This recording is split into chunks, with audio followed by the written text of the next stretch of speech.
95% आहेत त्यांच्या इन्क्वायरीज किंवा नोटीस झाल्यात. हा पार्लमेंटचा ऑफिशियल डेटा सांगतो. सो तुमच्या सगळ्या चॅनलवर आणि वर्तमानपत्रात आलेला आहे. मोदी म्हणतात की ह्या ह्या सरकारमध्ये आम्ही जे केले सगळे लोकांसाठी केले, आम्हाला विनाकारण बदनाम केलं तर संविधान संविधान म्हणून तसं काही होणार नाही. संविधानाच्या बाबतीत त्यांचेच 2 खासदार बोललेले आहेत. त्याच्यामुळे त्याच्यात काही वेगळं बोलण्याची मला आवश्यकता वाटत नाही. खरगे सोबतची 2019ची बैठक झाली होती भाजपला. खरगे साहेबांवरती चिडून पवारांनी बैठक सोडून पवार उठून गेले शरद पवार साहेब, अजित पवार म्हणतात कालच्या सभेत. असं काही झालं होतं वायबी नाही नाही, वायबी सेंटरमध्ये मीटिंग झाली असेल तर एक तर सगळ्या मीटिंग्सला मी नव्हते आणि वायबी सेंटरला असं घडलेलं मला तरी आठवत नाही.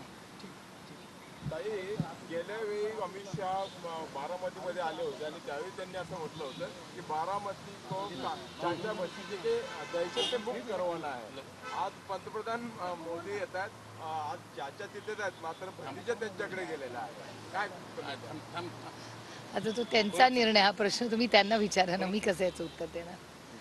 ए for Amethi, B for Baramati असं भाजपनं अनेकदा म्हटलं होतं. अमेठीमध्ये स्मृती इराणी जिंकून गांधींना त्यांनी वायनाडमध्ये पाठवलं. बारामतीत तुम्हाला टफ जाईल हे सगळं असं वाटतं तुम्हाला? अहो, ही लोकशाही आहे. लोकशाहीमध्ये प्रत्येकाला आपला प्रचार भाषण करायचा अधिकार आहे ना. ताई, मोदी म्हणतात की हा देश कौटुंबिक वादाचा तिरस्कार करतो, म्हणून तुमच्या परिवाराच्या भांडणामुळे देशाला का वेठीस धरता काय? हो, ही लोकशाही आहे. प्रत्येकाला बोलायचा अधिकार आहे, मतं मांडण्याचा अधिकार आहे का नाही? कारण भारतात जर तसं पाहिलं तेव्हा तुमच्या परिवारामुळे तुम्ही लोकशाहीला वेठीस धरू नका आणि हा देश परिवारवादाचा म्हणजे खरं आहे ना, बरोबर आहे ना. अजित पवार आणि मी परिवारवाद आहोत ना. शून्यातून विश्व कोणी उभी केले? शरद पवारांनी. अजित पवार आणि मी परिवारवाद आहोतच ना. आम्हाला दोघांनाही सॉफ्ट लँडिंग मिळालेलंच आहे. अजित पवार, सुनेत्रा पवार, सुप्रिया सुळे, आम्ही तिघही सॉफ्ट लँडिंग आहोत. आम्ही तिघही परिवारवाद आहोत. आणि मी तर पार्लमेंटमध्ये पण बोलले की मी अजित पवार आणि आता सुनेत्रा वहिनी तेव्हा नव्हत्या राजकारणात, पण मी अजित पवार आणि माझ्याबद्दल की जेव्हा जेव्हा राजकारणात आले तेव्हापासून अजित पवार आणि मी परिवारवाद आहोतच ना. नाकारून कसं चालेल? हिंदी में थोड़े आज रैली हो रही पीएम की पुणे में और खास करके बारामती के संदर्भ में रैली. अतिथि देवो भव. हमेशा हमारे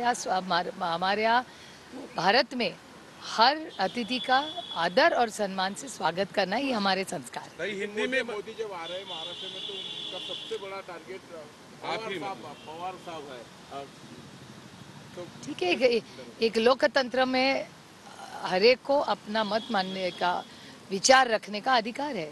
ताई, मोदी कहते हैं कि आप हमें पुतिन बोलते हो, लेकिन